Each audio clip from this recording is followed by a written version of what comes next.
Okay, and I think we are connecting right now.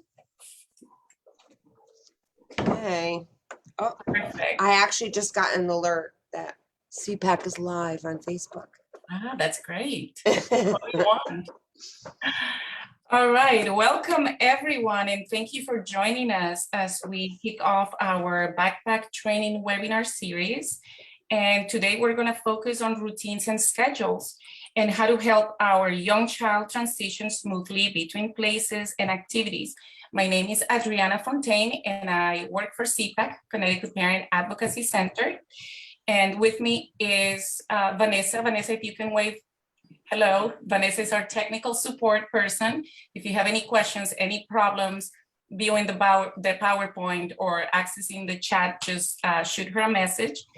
And our presenter for today is Bethanne Vergean, and we are so excited to have you back. Bethanne is a friend of CPAC, and she has done many presentations in the past, so we're super excited about this collaboration. And Bethanne, do you want to introduce yourself? Yes. So good afternoon. I was like, what time is it? Okay, it's 12:30. So I can say good afternoon. Good afternoon, everyone, and I welcome you guys. So we are putting together, or we have put together, a series that we're going to run every month called the Backpack Series. And I'm going to kind of get into that in a minute to explain what it is. I was like, backpack, where are we going? We're not going anywhere. We're just going to share a wealth of information. So my name is Bethanne, and I work at the UCEDD. I am part of the Connecticut Pyramid Partnership for the state of Connecticut, and I have worked around children's social emotional development for years and years. Prior to coming to UConn, I worked in Head Start, so I am well familiar with routine schedules and transitions, and I had a young child who I tested some of my techniques on, and he's about 75% there, so we'll see. But anyway, so welcome everybody. So I'm just going to give you guys a description what pyramid is. So the pyramid model is a model that is all about supporting children's social emotional development, so infants and young children. When children have positive behavior supports and intervention, they are more successful. So Connecticut is now a pyramid state, so a lot of programs throughout the state are using these pyramid model initiatives in their early childhood programs, so in preschools, and we're also rolling it out in family childcare as well. So I'll kind of give you a little brief description, and then we'll get into the good stuff. So we do know that young children learn through play, being around their peers. We model good behaviors for young children, and that's how they pick it up. So when they see positive relationships between adults and then adults and their friends, they know that that's an important thing. And the most important thing that we believe in social emotional development is to have positive relationships. When you are in a great relationship and you're happy, you're less likely to have that grouchiness towards other people. I know as an adult I can say that. Also too, developing supportive and nurturing environments. So to welcoming environments, I would say, is probably the key word to say. So whether it's a child going into an early childhood program, we want to be able to walk in the classroom and it's open and it's colorful and it's full of centers that are engaging, as well as family childcare as well. So we also want to say that sometimes there is a level where children need more supports regarding persistent challenging behaviors. So we're through this whole backpack series, we're going to talk about those individualized supports. So I think young children, I think infants, I think as adults, routines are the most important things that set us up for a day, set us up for transitions, set us up for what is expected of us.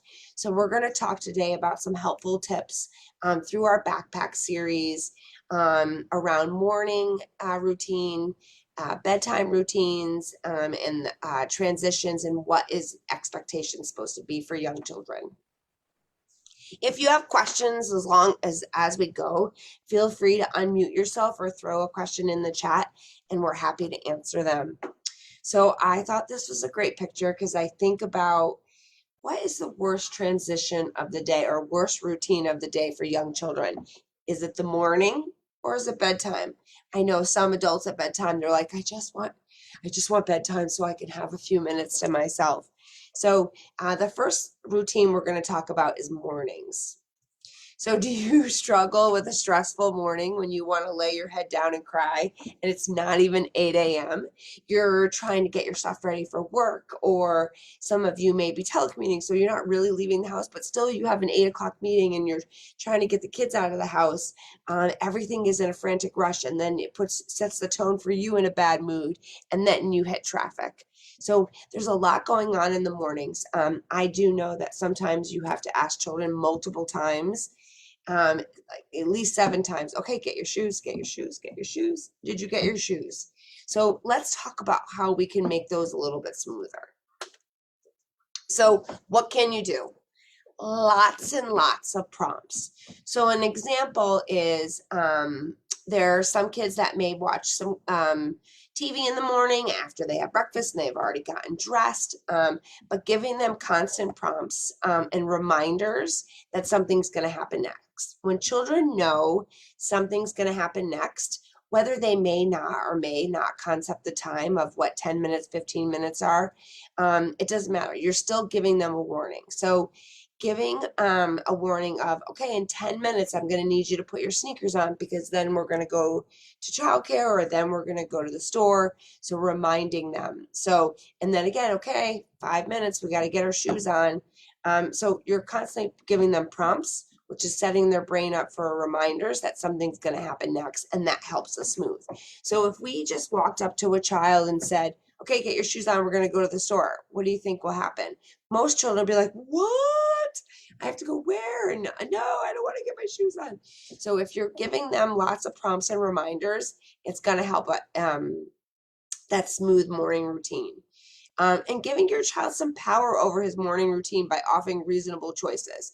So letting him be a little bit of the boss. So are you going to get dressed first, or do you want to have your breakfast first? What do you want for breakfast today? Do you want pancakes or do you want cereal? Yes, you may get a delayed answer, but at least you're letting them make the decisions of how they're starting their day. So I want to eat my breakfast first, then I want to get dressed, then I want to brush my teeth. So those are great ways to start, is giving those reminder prompts and giving them a choice. When you're giving children more choices, not more than 2 or 3 choices, it helps them take control.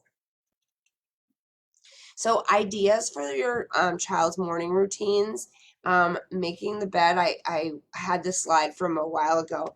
I know that some young children may not make their bed, but some kids who are older 3, they sometimes feel like they want to take a chore on. So making the bed is a great accomplishment, and it makes a child feel that they've done something.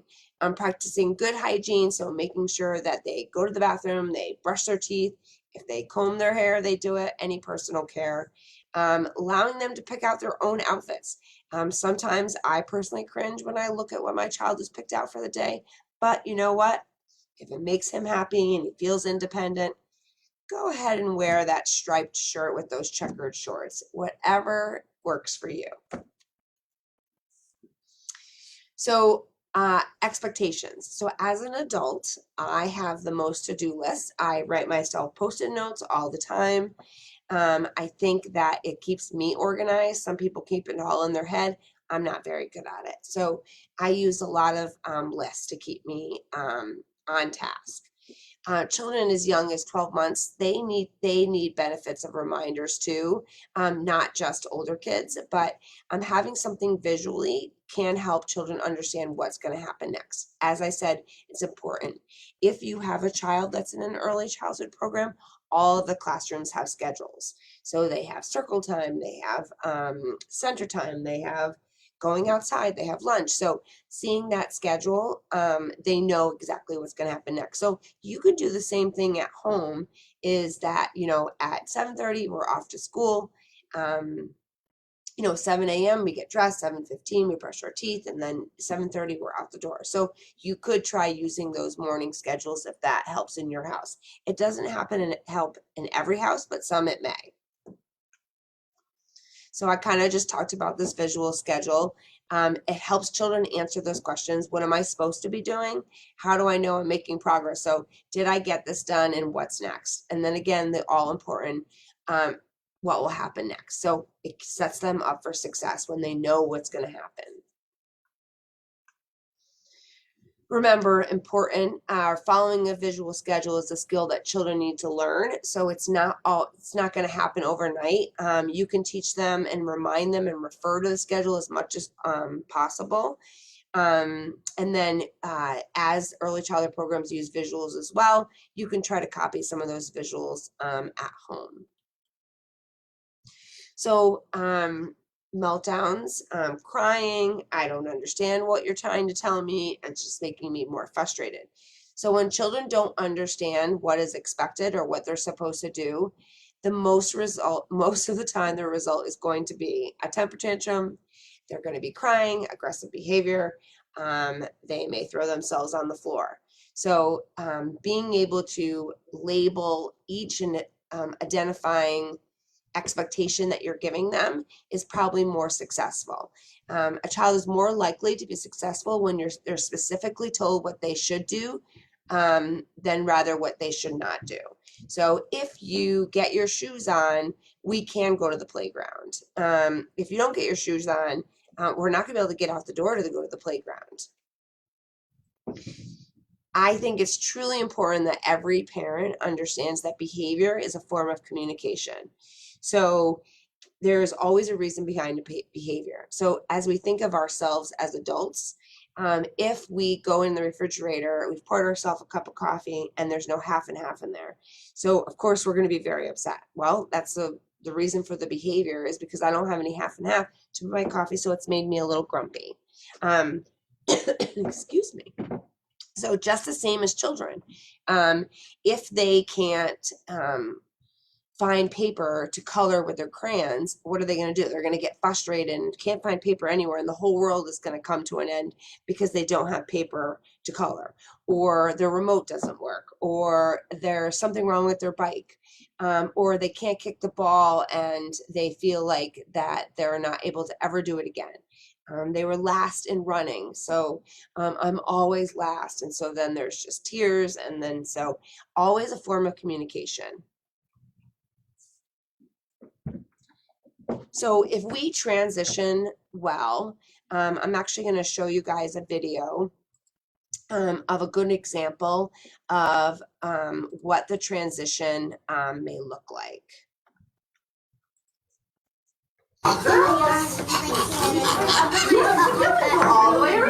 Dude, watch this. Dude, you can cut it. Watch, dude. Watch this.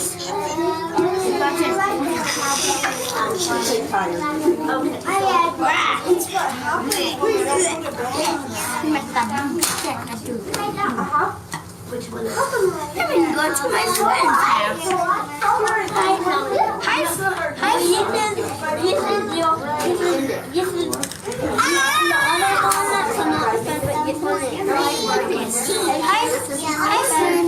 What you doing? Want to go to my house?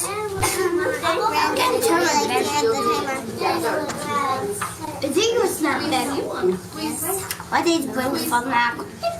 My mom forgot to give me my snack.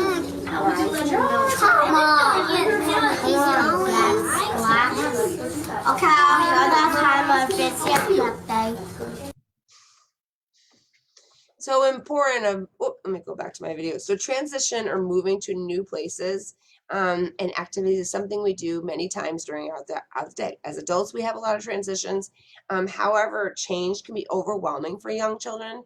So if it's not unpredictable for a child, especially if they're not ready to move to either go out the door or go from the kitchen to the living room or the living room to the kitchen or go outside, they're going to get frustrated and probably tell you how they feel and no, I'm not going. So That's why the importance of giving them cues of what's going to happen next, and that will help. Giving warnings about those transitions helps children know that something's going to happen next, be prepared for it, and it's a little bit smoother.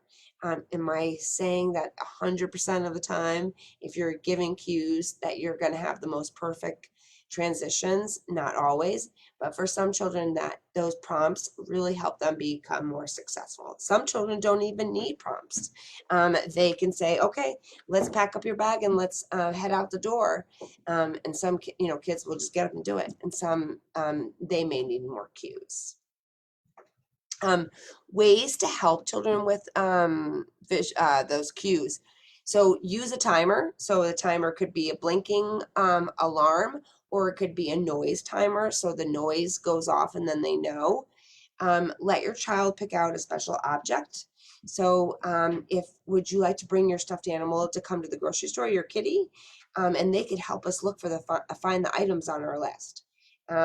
Again, that visual schedule. So remember, first you go to school, and then we're going to go to Auntie's before we go home to make dinner. So that prepares them for what's going to happen next. Singing songs. Songs are a good way of those transitions. Give a child a job to help you through that transition. So if you're trying to get out the door, having them help you, pack the lunch or get your bags ready, or even any like coffee or drinks, like helping them carry them out to the car. So make them feel like they're a part of this transition. So our next topic is about bedtime routines. We all know when our children are tired, they are rubbing their eyes, they're crabby, they're just kind of like go into this mute mode. We could say, I see you rubbing your eyes and you look sleepy and you're ready for bed. And some children will be like, I'm not tired. I'm not ready for bed. I'm good. But we know by their body language that they are tired and ready to bed. So we do want to try to teach our child to label and understand what their own body cues are, so they understand that it's time to go to bed. So it looks like you're rubbing your eyes a lot. So I think you're tired, and that may be a reason for us to head to bed. That will help with those body cues and also, as well as communication. Hey, let's go to bed, but you know what? We can read a book before it's time to actually go to sleep. Watching for those signs of sleepiness too is another signs too is they're pulling on their ears. I just said they are rubbing their eyes. So for an example, you could say, I see you rubbing your eyes. You look sleepy. Let's get ready for bed. And also teach your child and understand those body cues that they will, like, if you're trying to walk them up their stairs, they're like dragging their feet up their stairs, but they're still not tired, but they're trying to drag themselves up the stairs. Importantly, all young children need a lot of sleep. As adults, we don't need as much sleep. I wish I had this much sleep, but infants, young children need 10 to 12 hours of sleep daily to support their healthy development. So as children sleep is when their body, the more rest they get, the better development they're going to have. And their bodies are responsive to the growing and how active they are. So really important that we want to keep consistent bedtimes with young kids too, because that helps in routines. So say, for example, at 6 p.m., you guys have dinner. It's about what time you guys have dinner every night, or 6:30. In my house, the child is hungry at 5:15. It's like senior citizen time at our house. We eat early. But again, like 6 o'clock dinner, 6:30, and then it's either a shower or bath. And then, maybe it's like, reading a book time or some sort of playtime that you do, and then 8 o'clock bedtime. So staying in that consistent every night, that same routine is imperative to keeping a child on track. And I tell you that when you consistently stay with it, children are more successful. So there are some great tools. So the National Center for Pyramid Innovations is all about who developed these backpack series. So all this information that I'm giving you today comes from their backpack series. So as we talked about before, every month we're going to be sharing more of these backpacks and talk about. So we're going to talk about how to recognize your child's frustration, how to plan some activities around reducing challenging behaviors.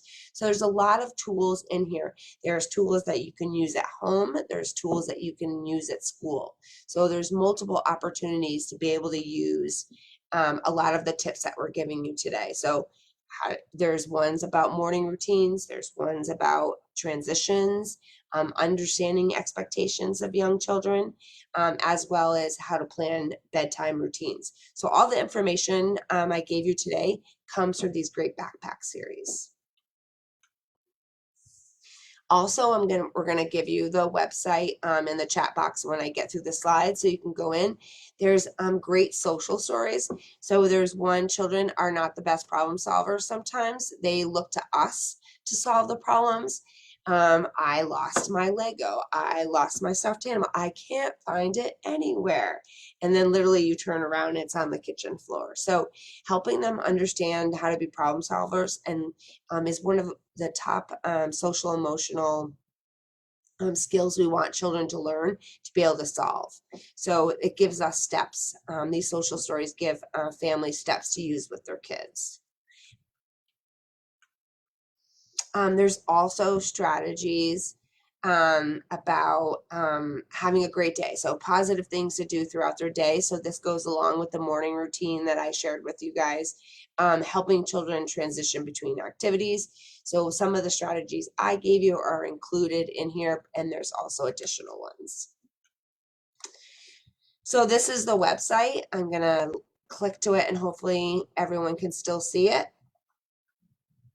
And in it is there's drop downs here, and family engagement is exactly where you would find all those materials. They are great materials that you can use with your families. So I'm actually going to cut this and put it in the chat box so everybody could grab it. So does anyone have any questions about any of the materials that I shared or any of the concerns that you have yourself?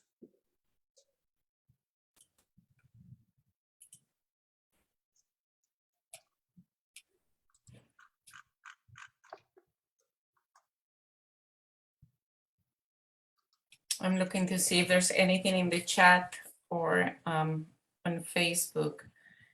But yes, I think one of the biggest issues is, for me at least, when my child was younger, was to have the schedule myself, not to break the routines. Like you were saying, we're going to bed at this time, making it like a habit.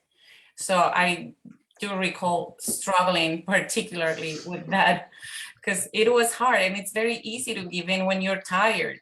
Right. Oftentimes we have so much on your shoulders and we're working in so many other ways. We have too many moving parts. So it's very difficult sometimes as a parent to keep that consistency. Yeah, I agree. And I will tell you that I had people like look at me funny, like, sorry, I can't do that because I need to get Cooper to, in the bath at 7:30. They're like, oh, your routine, your schedule. But it has made it successful. His sleep patterns were better. Yeah, on weekends, you can obviously move the schedule around, but they know, oh, it's dinner time. And then they know after dinner, oh, this is one bath. And then how exciting, we do book or we, do some sort of play. So they know exactly what the night is. And then 8 o'clock, it's like their body gets used to that schedule as well. Absolutely. And I love that resource. I share it with families a lot because I think in retrospective, when my child was very little, there was not that many resources available, No. to be honest. And oftentimes when I was in the community or at church or at the supermarket, I struggle a lot trying to, just maintain the expectation that others had as to how my child was supposed to behave. And meanwhile, I was trying to handle it myself the best that I could with the knowledge that I had. So definitely, I recommend those resources, and Bethanne put them in the chat. And there's tons of information there for challenging behavior. And I think another aspect that we hear a lot, especially with the families that I work with, is when children's behavior have like a sensory purpose. Yes. So, and in that case, how do we intervene so that we can be effective in this situation? Do you have maybe any other tips for maybe kiddos who have like sensory integration issues or anything like that? Any thoughts? Or if anyone wants to unmute and jump in.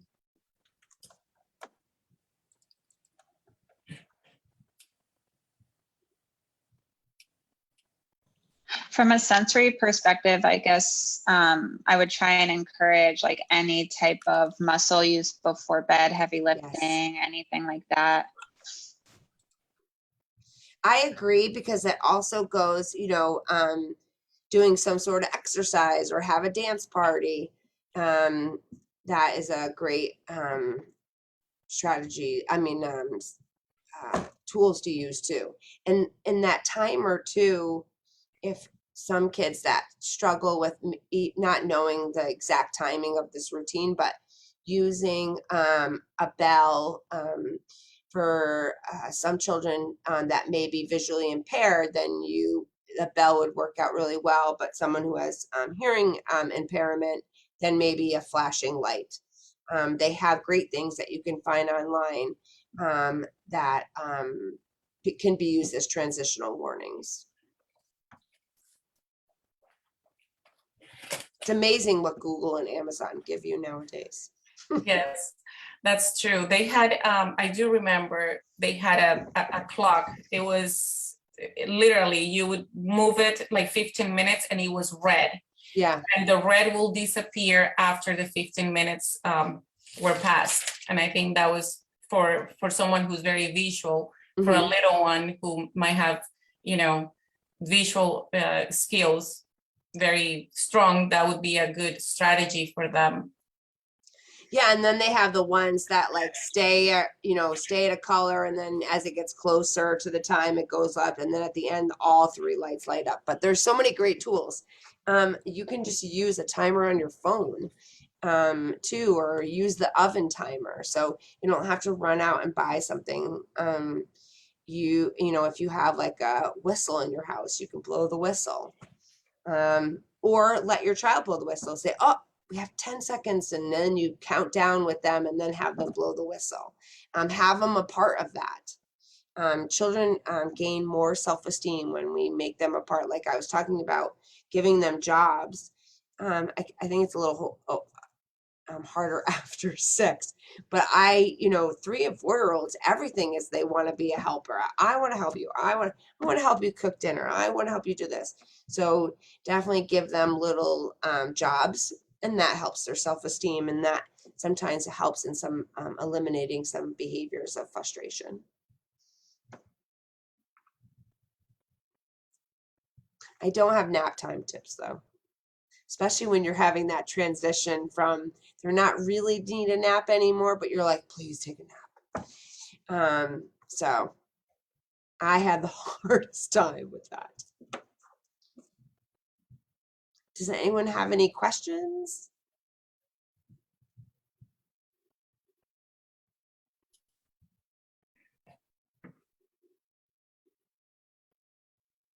No, I think we just had a couple of comments about the PowerPoint, if it was possible to share. Yeah, I'll send it to you, and you can share it out. Absolutely.